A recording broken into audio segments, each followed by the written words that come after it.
Bismillahirrahmanirrahim. Assalamualaikum warahmatullahi wabarakatuh. Salam sejahtera untuk kita semua. Om Swastiastu, Namo Buddhaya. Salam kebajikan, Sampurasun. Rahayu Sagung Dumadi. Semoga seluruh makhluk hidup di semesta ini, baik yang kelihatan maupun yang tidak kelihatan, di setiap ruang dan waktu, di semua tingkatan, senantiasa hidup berbahagia.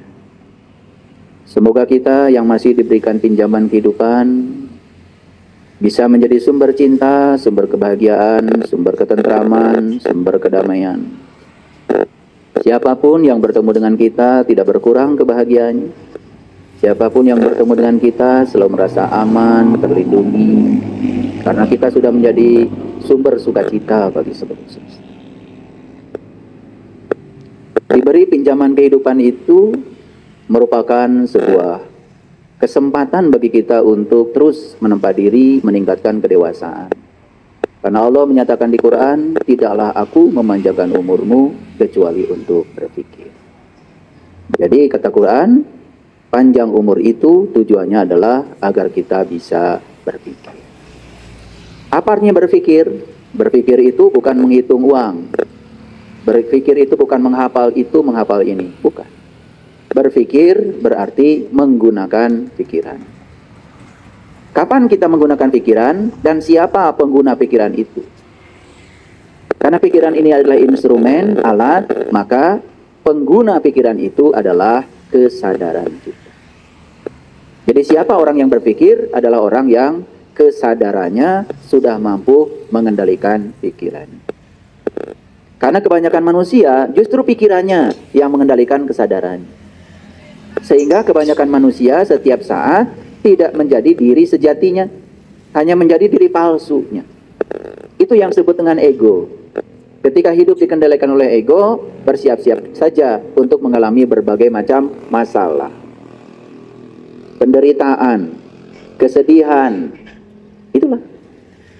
Tetapi mereka itu yang namanya penderitaan, kesedihan, dihadirkan oleh semesta hanya untuk menegur kita bahwa hidup kita ada yang harus diperbaiki. Jadi stop dari sekarang berpikir bahwa penderitaan, kesedihan itu adalah musibah. Atau apalagi disebut sebagai siksaan, apalagi disebut sebagai kutukan, azab dari Allah. Mana mungkin Allah yang maha cinta, maha pengasih, maha penyayang mengutuk hambanya sendiri. Mana mungkin Allah yang maha cinta, maha pengasih, maha penyayang menghinakan ciptaannya sendiri. Jadi kita ini selama ini mempersepsi Allah itu bertolak belakang terkadang dengan sebutan-sebutan yang kita sampaikan kepada Allah. Katanya Allah itu Ar-Rahman, Ar-Rahim. Tapi di sisi lain kita masih mempersepsi seakan-akan Allah itu baik kepada kita kalau kita baik kepadanya. Dan Allah itu jahat dan tidak baik kepada kita, menghukum kita, mengazab kita kalau kita tidak baik kepadanya. Konsepsi tentang Allah yang semacam itu adalah menghinakan Allah sendiri. Allah itu tidak punya sifat seperti itu. Dia baik kepada kita bukan karena kebaikan kita. Dan kalau kita mendapatkan segala kehidupan yang menderitakan diri kita, itu pun bukan dari Allah. Itu adalah alarm, peringatan, akibat yang ditimbulkan oleh tindakan kita sendiri. Sederhana saja. Kadang-kadang kita suka berbicara, semoga penyakit saya segera dicabut oleh Allah. Suka begitu kan? Itu cara berbahasa yang tidak sadar. Secara tidak langsung kita sedang menuduh kepada Allah, seakan-akan Allah yang menanamkan penyakit itu pada diri kita. Lalu kita bilang, semoga Allah mencabut penyakit itu. Padahal di Quran tidak ada kata-kata Allah memberikan penyakit, tidak ada. Tapi kata-kata bahwa Allah menyembuhkan penyakit ada. Fa'iza maridtu fahuwa yasfin. Apabila kamu sakit, aku yang menyembuhkan. Ada ayatnya. Tetapi sakit itu bukan dari Allah. Sakit itu dari perbuatanmu sendiri. Nah, segitu cinta kasihnya Allah yang luar biasa, kamu saja yang membuat penyakit, Allah yang menyembuhkannya. Tidak pernah Allah mengatakan, karena kamu yang bikin penyakit, kamu sendiri yang harus tanggung jawab. Enggak begitu Allah. Jadi kita menempatkan Allah saja masih salah. Persepsi kita tentang Allah masih keliru. Itu yang dikatakan Allah dalam hadis qudsi, aku bergantung sangkaan kamu. Jadi Allah itu menyatakan dirinya sebagai Rob. Rob itu adalah kehadiran, keberadaan. Kehadiran dan keberadaannya sudah cukup membuat segala sesuatu terjadi. Tetapi yang ingin menjadikan itu terjadi, itu adalah kita sendiri. Jadi kun fayakunnya Allah itu adalah beliau hadir sebagai fasilitator untuk membuat segala sesuatu terjadi. Tapi yang ingin segala sesuatu terjadi, itu adalah kita sendiri. Kita sang kreatornya, kita sang penciptanya. Allah itu hanya mengikuti apa yang kita pikirkan, yang kita rasakan, yang kita bicarakan, yang kita lakukan berulang-ulang. Itu yang namanya doa. Pahami itu. Kalau ingin hidup menakjubkan, pahami itu. Makanya kita harus keluar dari zona nyaman kita, keluar dari kampung kita. Makanya di Quran surat An-Nisa ayat 66 Allah mengatakan, bunuhlah dirimu, keluar kamu dari kampungmu. Itu perintah. Dan jika kamu melaksanakan itu, maka itu lebih baik bagi kamu dan akan menguatkan imanmu. Itu Quran. Apa yang harus kita bunuh? Bunuh ego kita, bunuh diri palsu kita. Karena selama ini kita hidup dikendalikan oleh ego, diri palsu kita. Itu yang bernama pikiran. Pikiran mana yang disebut dengan ego? Pikiran yang belum tersentuh oleh cahaya ilahi. Saya pastikan ya, setiap pikiran yang belum diterangi oleh cahaya ilahi, belum ketemu nur ala nur, belum ketemu matahari rohani dalam dirinya, itu yang disebut dengan pikiran gelap. Dan itu yang selama ini mengendalikan kita, cuman kita tidak sadar. Oleh karena itu hari ini saya akan memberikan hadiah buat kita semua. Saya akan membuka rahasia berserah diri. Karena selama ini kita cuma bicara, ayo kita berserah diri, ayo kita berserah diri. Caranya seperti apa sih berserah diri itu? Sama seperti kita disuruh untuk ingat kepada Allah. Malah nyebut-nyebut nama Allah. Padahal ingat dan menyebut itu berbeda. Menyebut itu di sini pakai mulut. Ingat itu kan di batin kita. Dan setiap kita menyebut, kita mengklaim seakan-akan kita sudah ingat kepada Allah. Itulah sesungguhnya kita selama ini. Gak jelas. Disuruh taubat, malah minta ampun. Malah taubat itu bahasa Arab. Artinya kembali. Kembali kamu pada jati dirimu. Taubat dan minta ampun itu sesuatu yang berbeda. Kalau kita sudah kembali kepada Allah, ya Allah akan mengampuni. Otomatis. Bahkan Allah mengatakan, Inna fatahna laka fatham mubina liyaghfira lakallah ma taqaddama min dzambika wa ma ta'akhkhar. Hari ini kamu terbuka kembali penglihatanmu, sehingga kamu bisa melihat jati dirimu, kembali kepada Allah. Maka aku ampunkan bahkan dosamu yang lalu, termasuk juga dosamu yang akan. Begitu kata Allah dalam Al-Quran. Kita terlalu puas mengaku pedoman hidupmu apa? Quran. Pedoman hidupmu Quran dan hadis. Kedua-duanya tidak kita paham. Tidak kita pedomani. Hanya dibaca berulang-ulang. Dan kita menganggap kalau sudah membaca berulang-ulang, seakan-akan kita sudah soleh. Padahal membaca itu baru tahap awal untuk memahami. Dan kalau kita membaca, kemudian kita tidak dapat petunjuk apa-apa yang dari yang kita baca, berarti kita melanggar ayat zalikal kitab la raiba fi hudan lil muttaqin. Jadi kalau kita tidak dapat petunjuk ketika kita baca kitab suci, berarti kita belum tahu apa itu takwa yang sebenarnya.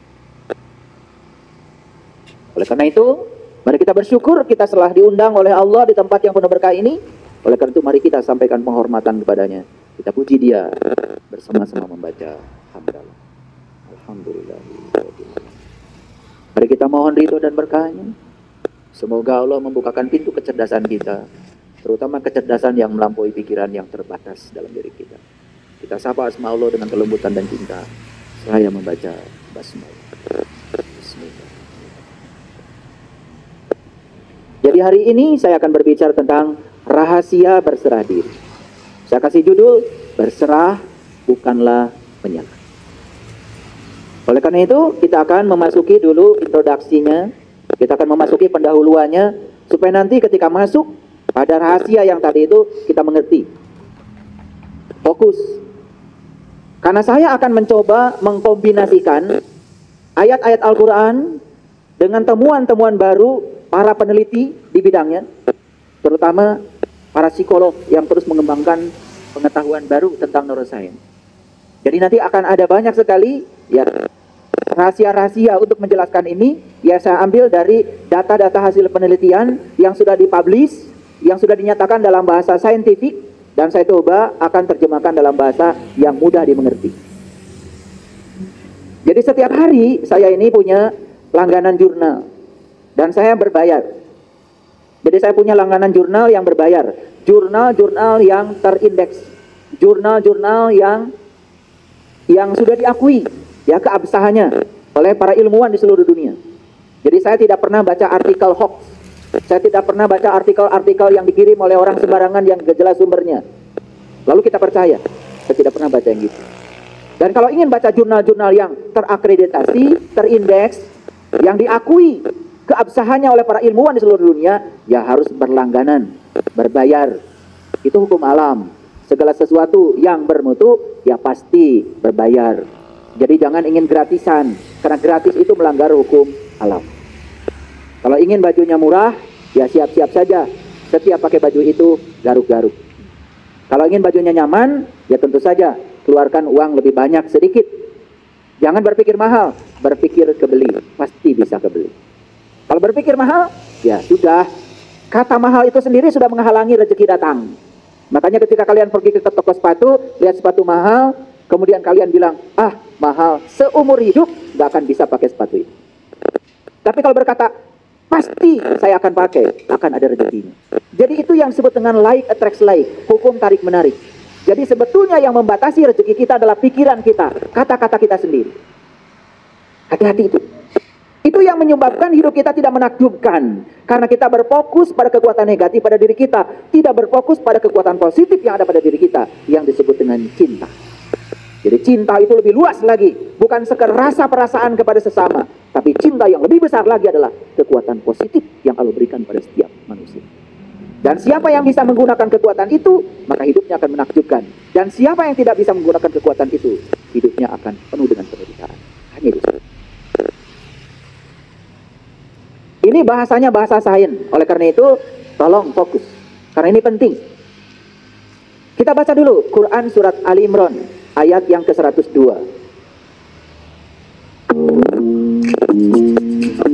Setiap langkah bantu bisnis Anda maju. Ayat ini sering dibaca setiap khutbah Jumat. Saking sering dibaca, sampai kita tidak pernah tahu isinya apa. Saking seringnya dibaca. Saya perdengarkan ya. A'udzubillahi minasyaitonirrajim. Bismillahirrahmanirrahim. Ya ayyuhallazina amanu taqullaha haqqa tuqatih wa la tamutunna illa wa antum muslimun. Bahkan sudah bosan mungkin dengar ayat ini, saking gak ngertinya atau saking sering dibacanya dan tidak pernah dijelaskan. Oleh karena itu saya kasih tahu, kebenaran itu sangat sederhana. Karena kebenaran diletakkan di tempat-tempat yang sederhana. Kalau ada orang yang bercerita kebenaran ruwet, itu berarti bukan kebenaran. Karena ciri kebenaran itu sederhana. Saya masih ingat kata-kata Einstein dalam bukunya, sains itu adalah pemurnian pola pikir sehari-hari. Jadi sebetulnya apa yang sehari-hari kita dengar, kita lihat, dimurnikan dalam bentuk logika yang murni dan jujur, itu menjadi sains. Jadi apa yang nampak sehari-hari kemudian dimurnikan, itu saja sains. Misalnya saya tanya, kenapa kalian semua sekarang bisa melihat saya? Kan melihat itu sehari-hari kita lakukan. Tapi begitu kita mencari jawabannya, itu bisa berlembar-lembar tidak ketemu jawabannya. Dijawab karena saya punya mata, misalnya. Orang mati juga punya mata, tidak bisa lihat. Sehingga jawaban yang pertama hancur. Tidak memiliki lagi kekuatan. Betul? Sekarang dijawab lagi, kenapa Anda bisa melihat saya? Karena saya bernafas. Cukup? Belum cukup. Betul, karena kehadiran nafas, maka sang hidup pada diri kita memberi daya pada mata kita, sehingga mata kita bisa melihat. Tetapi proses melihat itu seperti apa? Oh, dijelaskan, karena ada cahaya datang pada benda, memantulkan cahaya benda pada mata, ditangkap oleh retina, kemudian dibiaskan ke dalam layar di mata kita. Cukup? Belum cukup. Bagaimana kita bisa menyatakan ini si A, ini si B, ini si C? Bagaimana cahaya itu dirubah menjadi sinyal-sinyal listrik? Bagaimana otak kita mengerti? Kalau yang kita lihat itu pisau, yang kita lihat itu mangkuk, yang kita lihat itu, sehingga kita bisa menyebutnya. Sampai akhirnya kita tidak menemukan jawaban lagi. Hanya proses sehari-hari tentang melihat, kita aja tidak pernah tahu. Kenapa kita tidak sampai di situ? Ya karena kita memang tidak pernah peduli terhadap semua itu. Belum lagi, kenapa kita bisa merasakan geli? Ayo. Aku kalau usur jawabannya. Kenapa kita bisa membedakan ini panas, ini dingin? Gimana saraf kita secerdas itu? Sehari-hari kita cuma panas, menitiis, cuma gitu aja. Tapi mengapa kita bisa merasakan panas dan dingin? Bagaimana sel-sel saraf kita bisa membedakan itu? Pernah bertanya? Semuanya abai. Akibatnya kita ya gitu-gitu aja kesadarannya, tidak meningkat dari waktu ke waktu. Sama seperti saya bacakan ayat ini. Ayo kita dengarkan. Ya ayyuhallazina amanu. Stop sampai situ dulu. Hai orang-orang yang beriman. Kalau orang yang sadar ketika begitu mendengar itu, hai orang-orang yang beriman, dia pasti berpikir, siapa yang dihaikan? Saya atau bukan? Jangan ngaku-ngaku dulu. Jangan ngaku-ngaku dulu. Kita terlalu biasa ngaku-ngaku dari jam tadi aku.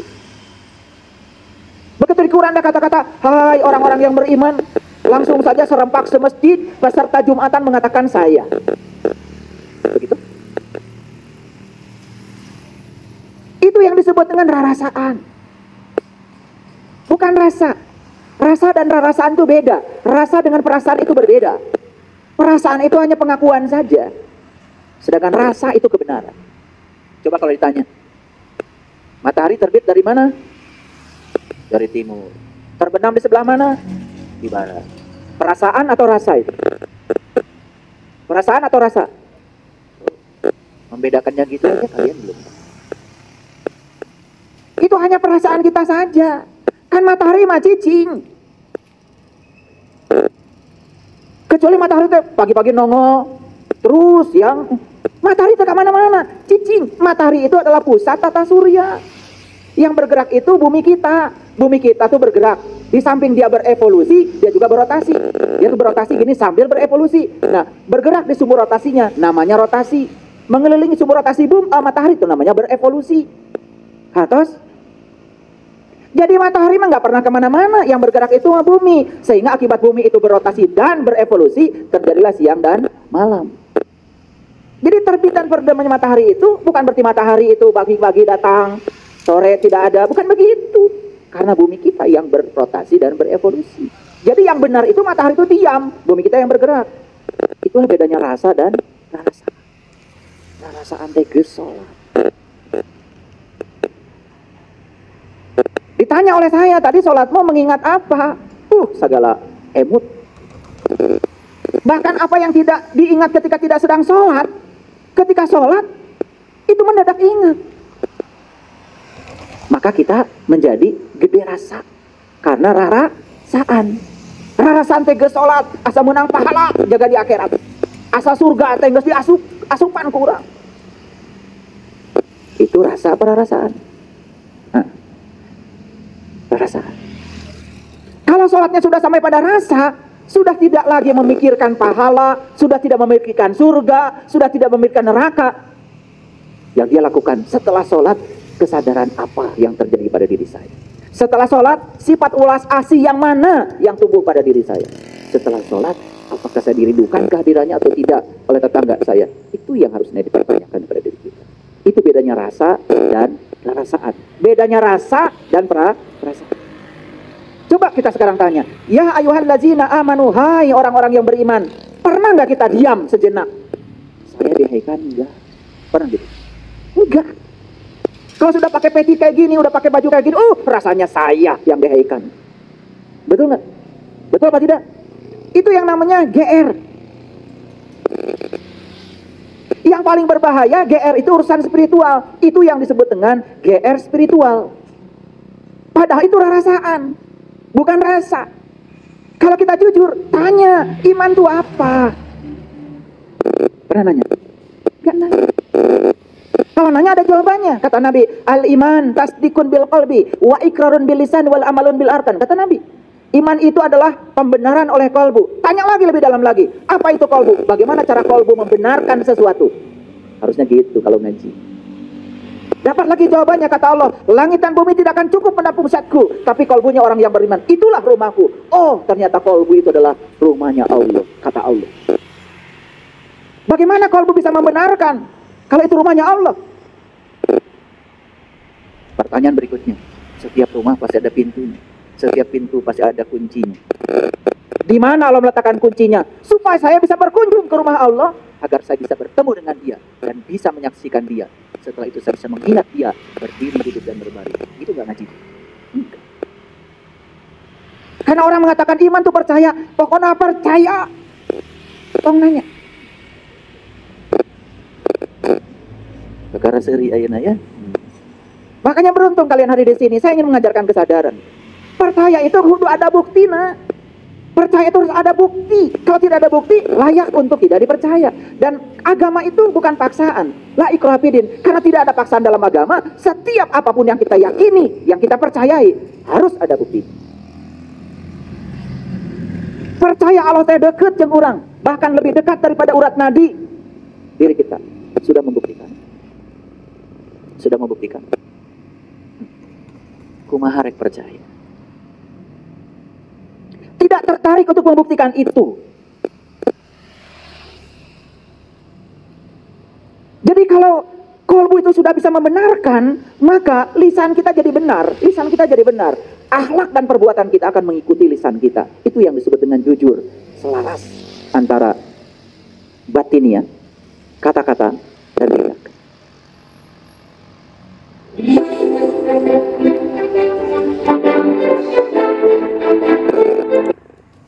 Kan kita biasa tidak selaras, di dalamnya seperti apa, keluar kata-katanya seperti apa, yang dilakukan seperti apa, bahkan melanggar janji, itu pun dianggap biasa.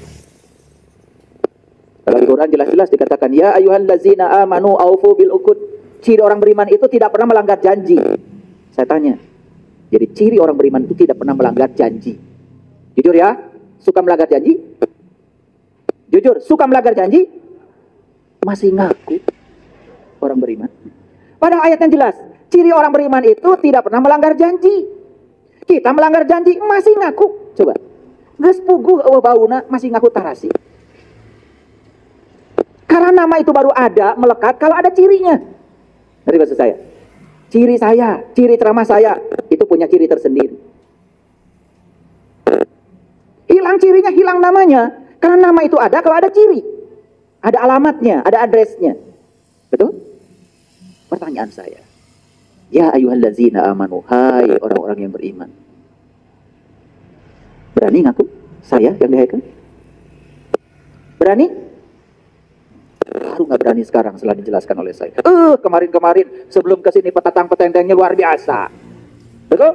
Bahkan menyesatkan orang lain itu biasa. Begitu orang lain beda dengan kita, sesat, murtad, kufur. Kelah. Itu orang yang pengetahuannya sedikit. Gampang menilai orang lain. Saya tanya sekali lagi, ya ayyuhallazina amanu, siapa? Ya siapa? Berani menyatakan, terima kasih ya Allah, saya sudah dihaikan. Berani? Hai para mahasiswa saya. Ada mahasiswa saya nggak di sini? Tiba-tiba ngacung semua. Loh, kapan daftarnya? Jadi kalau ada kata-kata yang semacam itu di Quran, ya ayyuhallazina amanu, stop, renungkan. Saya bukan. Kalau saya ini tidak layak dihaikan, gimana caranya supaya besok-besok saya layak untuk dihaikan? Belajar di Quran, surat Al-Mu'minun. Apa ciri orang yang beriman? Hadirkan ciri itu pada diri kita. Setelah hadir ciri-cirinya, baru dengan percaya diri mengatakan, semoga saya ya Allah. Cukup sampai di situ dan berhenti di situ. Karena berikutnya ada tugas dari Allah. Ittaqullaha haqqa tuqatih. Ittaqullaha haqqa tuqatih. Kata Allah, bertakwalah kamu kepada Allah dengan takwa yang sebenar. Pernah nanya, takwa itu apa? Melakukannya seperti apa? Kenapa ada kata-kata takwa itu harus sebenar-benarnya? Apakah ada yang palsu gitu? Pernah nanya gitu enggak? Enggak. Jadi mau maju gimana? Begitu dibilang kata Allah, bertakwalah kepada Allah dengan takwa yang sebenar-benarnya. Udah aja, dilewatkan perintah ini. Kalau saya kejar. Apa kata takwa di Quran? Saya kejar. Makanya ketemu jawabannya di Quran surat Al-Baqarah ayat 63. Wa id akhadna mitsaqakum wa rafa'na fawqakumut tur khudhu ma atainakum biquwwatin wazkuru ma fihi la'allakum tattaqun. Jadi takwa itu sebuah prosedur. Pertama mengambil janji, yang kedua diangkat kesadarannya, yang ketiga ditunjukkan oleh Allah di puncak kesadarannya. Allah menunjukkan diri di puncak kesadarannya. La'allakum wazkuru ma fihi. Setelah Allah menunjukkan dirinya, bertajalli dalam dirinya, baru kata Allah, wazkuru ma fihi. Ingat yang aku tunjukkan kepada kamu. La'allakum tattaqun. Baru kamu jadi orang yang bertakwa. Jadi takwa itu prosedur. Mengambil janji, diangkat kesadarannya, ditunjukkan sesuatu di puncak kesadarannya. Ingat yang Allah tunjukkan. Itu baru takwa. Jadi siapa orang yang bertakwa? Orang yang sudah bisa ingat kepada Allah dengan ingat yang sebenar-benarnya. Itu hak tuqati. Gitu nggak kita? Belum semua. Setelah dibahas gini baru sadar, oh ternyata saya ini belum tahu. Tapi sekarang saya tahu kalau saya belum tahu. Alhamdulillah. Can nyaho. Tapi geus nyaho dan orang teh can nyaho. Bagus.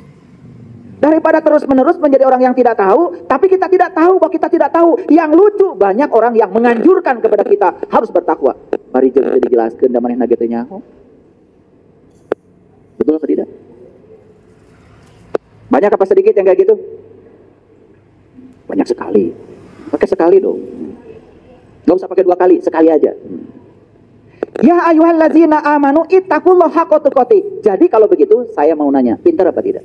Yang bisa takwa itu orang beriman atau orang yang mengaku beriman? Yang beriman.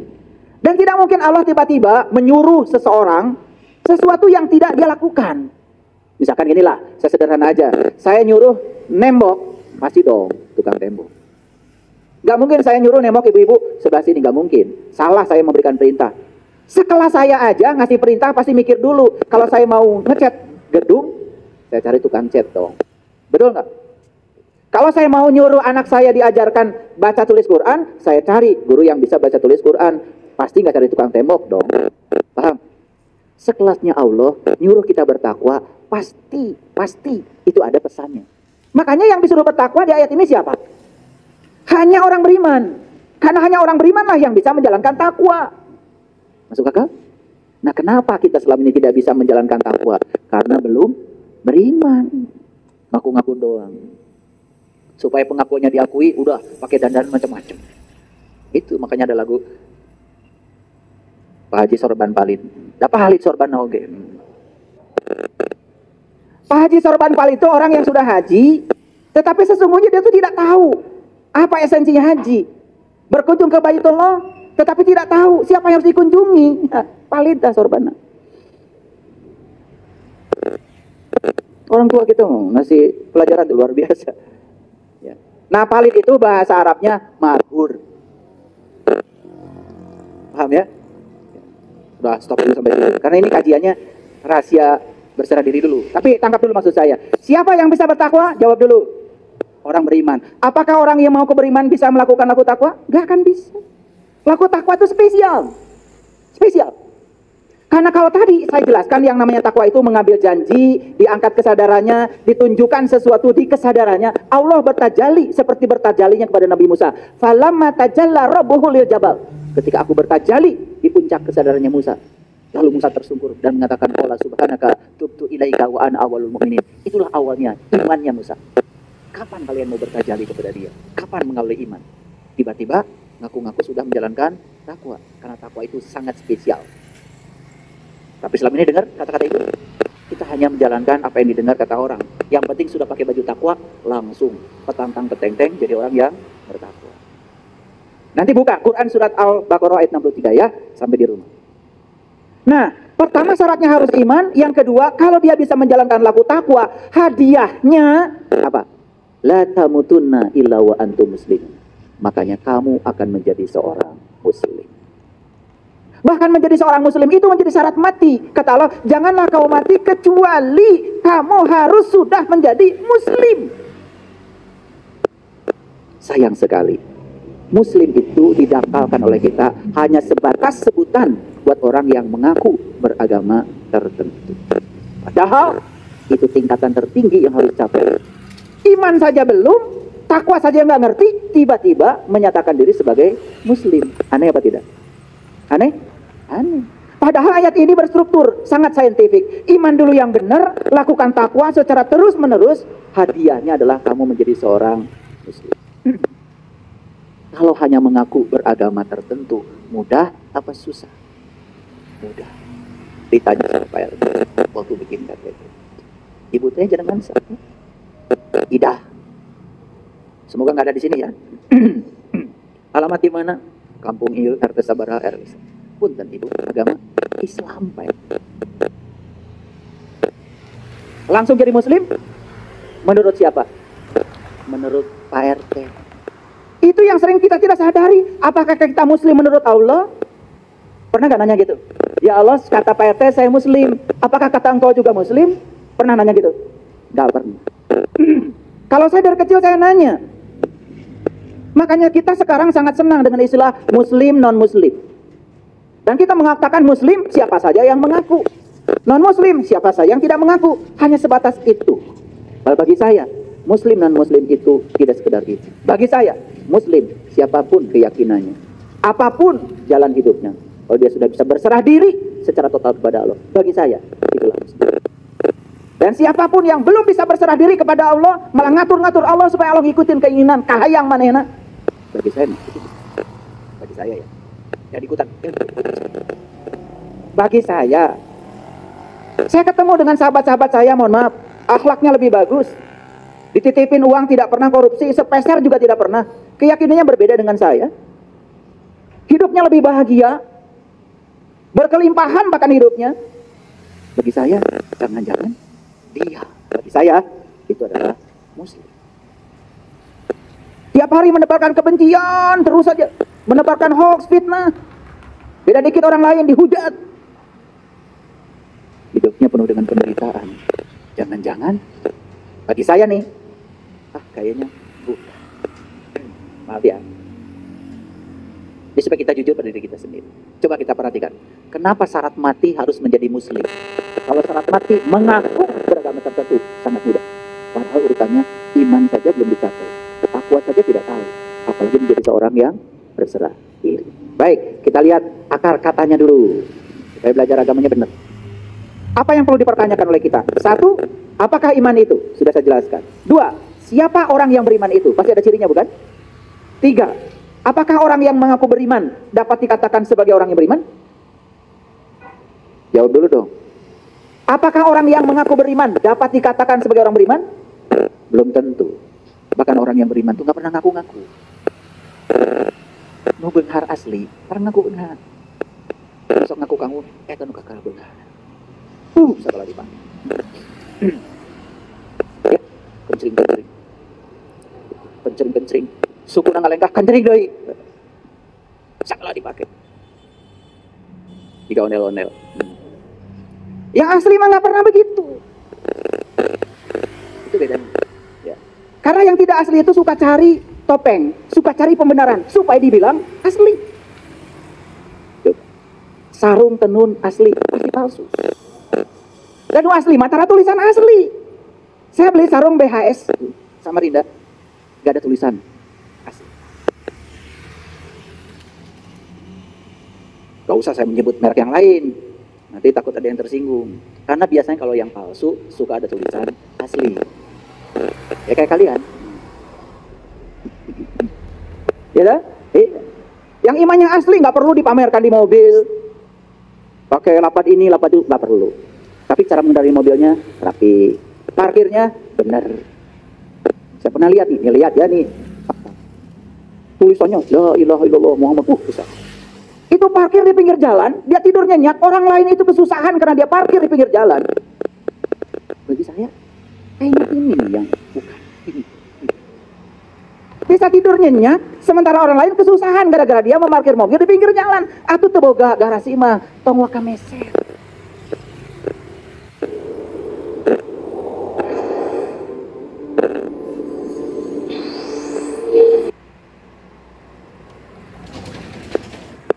Cenah kadengen. Lalu selanjutnya apa sih takwa itu? Sudah saya jelaskan ya tadi. Ini baru penjelasan loh. Tetapi tata caranya tidak mungkin saya jelaskan. Kalau ingin tahu takwa yang sebenarnya harus belajar. Belajar secara khusus. Nanti saya akan berikan kelas khusus kepada orang khusus. Ini baru saya jelaskan takwa versi Quran. Bisa dibaca semua orang. Tetapi itu pun caranya belum begitu jelaskan. Karena bagaimana kita bisa tadi mengambil janji, diangkat kesadarannya, ngangkat kesadarannya kita belum bisa. Ditunjukkan sesuatu di puncak kesadarannya. Bagaimana supaya Allah bertajali pada diri kita? Kumaha carana? Itulah perlu ilmu khusus. Nah, disitulah kita perlu ketemu dengan orang-orang yang khusus, yang mewarisi ilmu khusus.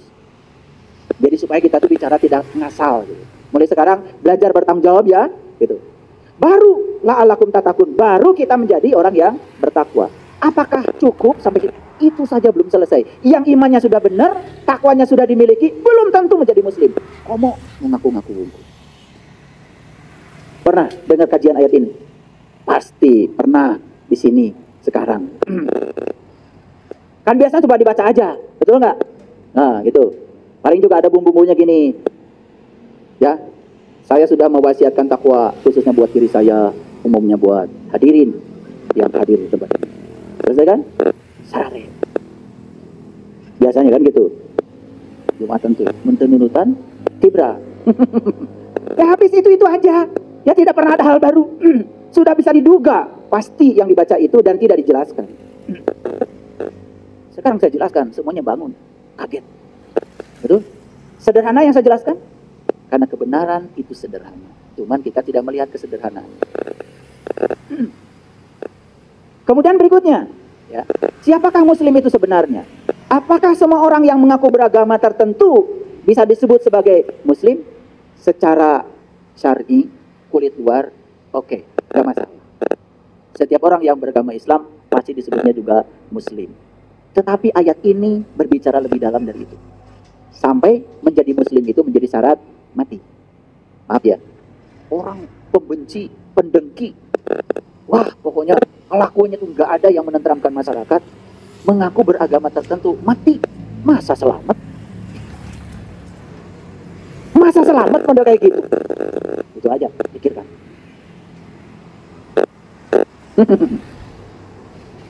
Lanjut. Nah ternyata muslim itu adalah gelar yang diberikan Allah untuk manusia yang sudah mencapai Islam. Apa? Gelar yang diberikan Allah untuk manusia yang sudah mencapai Islam. Pertanyaan berikutnya, apa Islam itu? Karena kita kenal Islam selama ini hanya sekedar nama sebuah agama. Padahal di Quran ada 73 kali disebut kata Islam. Dan saya juga sangat kagum, kenapa Allah menyebutnya 73 kali. Nah, ini belum saya buka ya, terlalu dalam, nanti malah bingung. Terlalu dalam. Nanti suatu saat kalau sudah belajar ilmu khusus akan bisa menjawab sendiri. Nanti ada saatnya. Kata Islam berasal dari kata aslama, yuslimu, islaman. Kalau belajar ilmu nahu, ya, ilmu syaraf di pesantren pasti akan belajar ini. Jadi kata Islam dari kata aslama, yuslimu, islaman. Aslama artinya tunduk. Yuslimu artinya patuh. Islaman itu artinya selamat. Pertanyaannya sederhana. Apakah kita sudah tunduk, patuh